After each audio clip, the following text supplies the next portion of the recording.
نحمدہ ونصلی علی رسولہ الکریم۔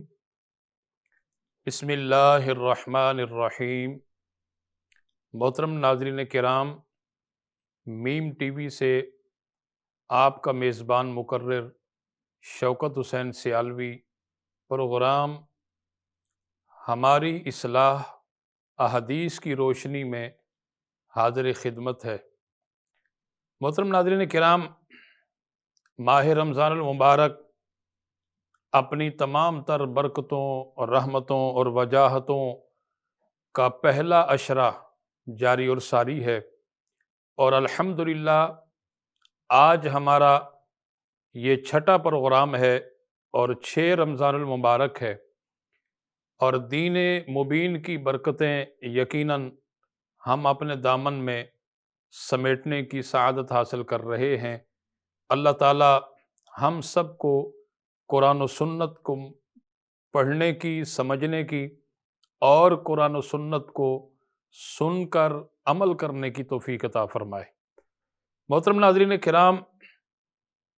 بخاری شریف کے اندر یہ حدیث پاک موجود ہے۔ نبی کریم صلی اللہ علیہ وسلم بنو اسرائیل سے تعلق رکھنے والے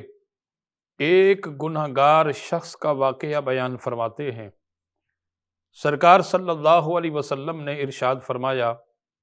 کہ ایک شخص جس کا تعلق بنو اسرائیل سے تھا اور اس نے اپنے گھر والوں کو اپنے وصال سے پہلے ایک وصیت کی۔ وہ وصیت کیا تھی؟ اس نے یہ کہا کہ جب میرا انتقال ہو جائے، میرے انتقال کے بعد لکڑیوں کو جمع کیا جائے اور لکڑیوں کو جلا کر اس جلتی ہوئی آگ کے اندر مجھے ڈال دیا جائے، اور اس آگ کے اندر جب میں جل جل کر کے راکھ کا ڈھیر بن جاؤں، اس کے بعد اس راکھ کو بھی اٹھا کر کے ہوا کے اندر اڑا دیا جائے۔ اب گھر والوں نے کہا کہ آپ یہ بڑی عجیب سی وصیت کر رہے ہیں، اور آپ جانتے ہیں کہ قوم بنو اسرائیل اہل کتاب ہیں، کیونکہ وہ اپنی لاشوں کو جلاتے نہیں ہیں۔ لہٰذا جب انہوں نے یہ وصیت کی اور گھر والوں نے کہا کہ آپ بڑی عجیب سی وصیت کر رہے ہیں، ہمیں سمجھ نہیں آ رہی کہ آپ اس طرح کی وصیت کیوں کر رہے ہیں، تو اس پر اس شخص نے کہا کہ دراصل بات یہ ہے کہ میں نے جو زندگی بسر کی ہے، جب میں اپنے ماضی پر غور کرتا ہوں تو میرا پورے کا پورا جو ماضی ہے وہ اللہ کی نافرمانی کے اندر گزرا ہے، یعنی مختلف نوعیت کے مجھ سے گناہ صادر ہوئے ہیں، اور میں نہایت ہی گناہگار ہوں، اور اب مجھے شرم آتی ہے کہ کل قیامت کے روز میں اللہ کو کیا منہ دکھاؤں گا، لہٰذا اس لیے میں یہ وصیت کر رہا ہوں۔ اس کے بعد جب اس کا انتقال ہو جاتا ہے تو اس کے گھر والے اس کی وصیت کے مطابق جو ہے اس سے اٹھا کر کے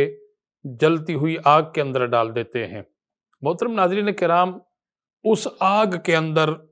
وہ بندہ جل جل کر کے راکھ کا ڈھیر بن جاتا ہے،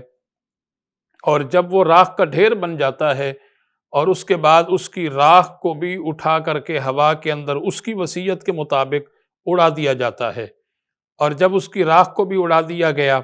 نبی پاک صلی اللہ علیہ وسلم فرماتے ہیں کہ اللہ پاک فرشتوں کو حکم دیتا ہے کہ اے میرے ملائکہ، میرے اس بندے کی راکھ کو جمع کیا جائے۔ اب فرشتے اس کی راکھ کو جمع کرتے ہیں، اس کے بعد اللہ کا حکم ہوتا ہے کہ اس بندے کا جسم بنایا جائے، یعنی جو ایک انسانی جسم کا جو ہے وہ اسٹرکچر ہوتا ہے وہ بنایا جائے۔ اب اس کا جو ہے وہ جسم بنایا گیا، پھر اللہ کا حکم ہوتا ہے کہ اب اس جسم کے اندر جو ہے وہ روح کو ڈال دیا جائے، اور اس سے زندہ کر کے اب اس سے میری بارگاہ میں پیش کیا جائے۔ اب فرشتوں نے روح ڈال دی اور اللہ کی بارگاہ میں پیش کر دیا۔ اب باری تعالیٰ اس بندے سے مخاطب ہو کر کے پوچھتا ہے کہ اے میرے بندے، تو نے اپنے گھر والوں کو یہ وصیت کیوں کی تھی؟ کہ جب میرا انتقال ہو جائے تو اس طرح مجھے جلا دیا جائے، اور جب میں جل جل کر کے راکھ کا ڈھیر بن جاؤں تو اس راکھ کو بھی ہوا کے اندر اڑا دیا جائے۔ اس بندے نے عرض کی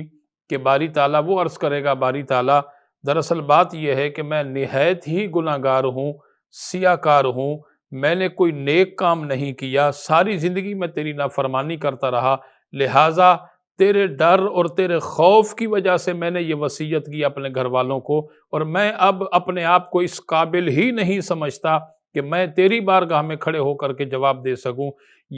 اس نے جب یہ کہا تو محترم ناظرین کرام، اللہ رب العالمین نے حکم دے دیا، فرمایا کہ اس نے میرے ڈر اور میرے خوف کی وجہ سے اس نے یہ وصیت کی تھی، لہٰذا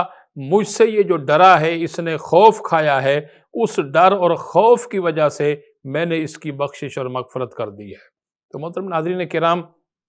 وہ رب بڑا کریم ہے، وہ رب بڑا رحیم ہے، وہ رب علی کل شیء قدیر ہے۔ نہ جانے بندے کی کون سی ادا اس باری تعالیٰ کو پسند آ جائے اور اس ادا کی وجہ سے زندگی بھر کی غلطیوں کو اللہ کریم مٹا کر کے ختم فرما دے۔ تو اس لیے ہمیں ہر وقت اللہ رب العالمین کی بارگاہ میں جو ہے وہ توبہ کرنی چاہیے، اپنے رب کو ہمیں یاد کرنا چاہیے، اور کلمہ شریف آپ اپنی زندگی کے معمولات کے اندر کلمہ شریف کا جو ورد ہے اس کو آپ ایک معمول بنا لیں، اور یہ تجدید ایمان کا بھی ایک بہترین ذریعہ ہے کلمہ شریف، لا الہ الا اللہ، لا الہ الا اللہ۔ تو اس لیے ہمیں یہ پڑھنا چاہیے۔ ایک حدیث پاک میں ہے کہ حضرت موسیٰ علیہ السلام نے اللہ کریم کی بارگاہ میں عرض کی کہ باری تعالیٰ مجھے تو کوئی خاص وظیفہ عطا فرما، تو اللہ کریم نے فرمایا کہ اے پیارے موسیٰ، آپ لا الہ الا اللہ کا ورد کیا کریں۔ حضرت موسیٰ علیہ السلام نے عرض کی باری تعالیٰ یہ تو تیرے سارے بندے کرتے ہیں، مجھے کوئی خاص عمل عطا فرما۔ اللہ کریم نے فرمایا کہ پیارے کلیم، آپ لا الہ الا اللہ کا ورد کیا کریں۔ اور پھر جب دوبارہ انہوں نے عرض کی، اللہ کریم نے پھر یہی فرمایا، اور فرمایا کہ اے پیارے کلیم، آپ کاغذ کے ایک پرزے پر لا الہ الا اللہ تحریر کریں اور وہ ترازو کے ایک پلڑے میں رکھ دیں، ترازو کے دوسرے پلڑے کے اندر 7 زمینیں اور 7 آسمانوں کو اکٹھا کر کے رکھ دیا جائے، تو فرمایا کہ لا الہ الا اللہ والا پلڑا بھاری ہو جائے گا، یعنی 7 زمینیں اور 7 آسمان لا الہ الا اللہ کے ساتھ مقابلہ نہیں کر سکتے۔ تو اس لیے محترم ناظرین کرام، ماہ رمضان المبارک یقیناً ہم سب کے لیے بہت بڑی سعادت کی بات ہے، اس باری تعالیٰ کی بہت بڑی مہربانی ہے ہم پر کہ ہم نے اپنی زندگی میں ایک مرتبہ پھر ماہ رمضان المبارک کو پا لیا، اور ماہ رمضان المبارک کے فیض و برکات کو ہم اپنے دامن میں سمیٹنے کی سعادت حاصل کر رہے ہیں۔ اسی طرح ایک اور شخص کا واقعہ، اس کا تعلق بھی قوم بنو اسرائیل سے ہے۔ وہ بھی بڑا گناہ گار تھا، اور اس کے گناہوں کی نحوست کی وجہ سے اس کے گھر والوں نے، اس کی قوم نے سوشل بائیکاٹ کر دیا، یہاں تک کہ اس کے بھائی، اس کی بہنوں نے، اس کے رشتہ داروں نے، اس کی قوم نے اسے سوشل بائیکاٹ کر کے اس سے باہر نکال دیا، اور اب جب اس سے باہر نکال دیا، اس سے ہر طرح کا تعلق ختم کر دیا۔ اب محترم ناظرین کرام، وہ بندہ اب جب تمام دروازوں پر دستک دیتا ہے لیکن کوئی بھی اس سے بات کرنے کے لیے، تعلق رکھنے کے لیے تیار ہی نہیں ہے، تو ہر ایک مقام سے جب وہ مایوس ہو لوٹا، اور اس کے بعد اب جو جناب وہ زمین پر پڑا ہے، بھوکا ہے، پیاسا ہے، کوئی اس کی فریاد کو سننے والا نہیں، کوئی اس سے بات کرنے والا نہیں، کوئی اس کو کھانا پینا دینے والا نہیں، اور جب وہ زمین پر پڑا ہے تو وہ گڑ گڑا کر کے اللہ رب العالمین کو اب پکارتا ہے، اللہ کو یاد کرتا ہے کہ اے باری تعالیٰ، تو بہت بڑا کریم ہے، اے اللہ تو بہت بڑا رحیم ہے، اے اللہ تو علی کل شیء قدیر ہے، اے باری تعالیٰ تو ستار ہے، اے اللہ تو غفار ہے۔ اور میں دنیاوی ہر دروازے پر دستک دیتا رہا اور کہیں سے کوئی بھی مجھے جواب نہ ملا، ہر ایک دروازے سے میں مایوس ہو کر کے لوٹا ہوں، اے اللہ اب اپنے دروازے سے مجھے مایوس نہ کرنا، اے اللہ مجھے تیرے سوا کون میری بخشش کرے گا، تیرے سوا کون میری فریاد کو سنے گا، لہٰذا میں تیری بارگاہ میں سچی توبہ کرتا ہوں، اللہ میں اپنی غلطیوں کا اعتراف کرتا ہوں، تو میری غلطیوں کو معاف فرما۔ یعنی اس طرح وہ بندہ گڑ گڑا رہا ہے، وہ اللہ کی بارگاہ میں رو رہا ہے، اللہ کو پکار رہا ہے اور رب کی بارگاہ میں فریاد کر رہا ہے، اور اسی طرح وہ زمین پر پڑے پڑے اللہ اللہ کرتے، اللہ کو پکارتے پکارتے اور اللہ کی بارگاہ میں توبہ کرتے کرتے، محترم ناظرین کرام، اس شخص کے جسم سے روح پرواز کر جاتی ہے۔ جب اس کے جسم سے روح نکل گئی، اس کے بعد اللہ رب العالمین نے حضرت موسیٰ علیہ السلام پر وحی نازل فرمائی اور فرمایا کہ پیارے کلیم، میرے ایک دوست کا انتقال ہو گیا ہے، اور آپ جائیے میرے دوست کی تدفین کیجئے اور اپنی قوم کے اندر اعلان فرما دیجئے کہ آپ کی قوم میں سے جو بھی میرے دوست کی تدفین کے اندر شریک ہوگا، میں ان کی بھی بخشش فرما دوں گا۔ حضرت موسیٰ علیہ السلام نے اعلان کر دیا، اور جب اعلان کیا تو حضرت موسیٰ علیہ السلام خود بھی اس مقام پر تشریف لے گئے، قوم بنو اسرائیل بھی اس مقام پر جو ہے وہ حاضر ہوئی، اور جب وہاں سارے کے سارے آئے تو قوم نے جب دیکھا تو قوم نے تو پہچان لیا، یہ تو وہی شخص ہے جسے ہم نے سوشل بائیکاٹ کیا تھا، یہ تو وہی شخص ہے جسے ہم نے ملنا جلنا ترک کر دیا تھا، اور ہم نے اسے اپنے جو ہے وہ شہر سے باہر نکال دیا تھا، لہٰذا یہ کیسے اللہ کا دوست ہو سکتا ہے۔ حضرت موسیٰ علیہ السلام کو بتایا۔ اب حضرت موسیٰ علیہ السلام اللہ کریم کی بارگاہ میں عرض کرتے ہیں کہ باری تعالیٰ، یہ تو گناہ گار ہے، یہ تو سیاکار ہے، یہ تو بدکار ہے۔ اللہ کریم نے فرمایا کہ پیارے کلیم، یہ گناہ گار تھا، یہ سیاکار تھا،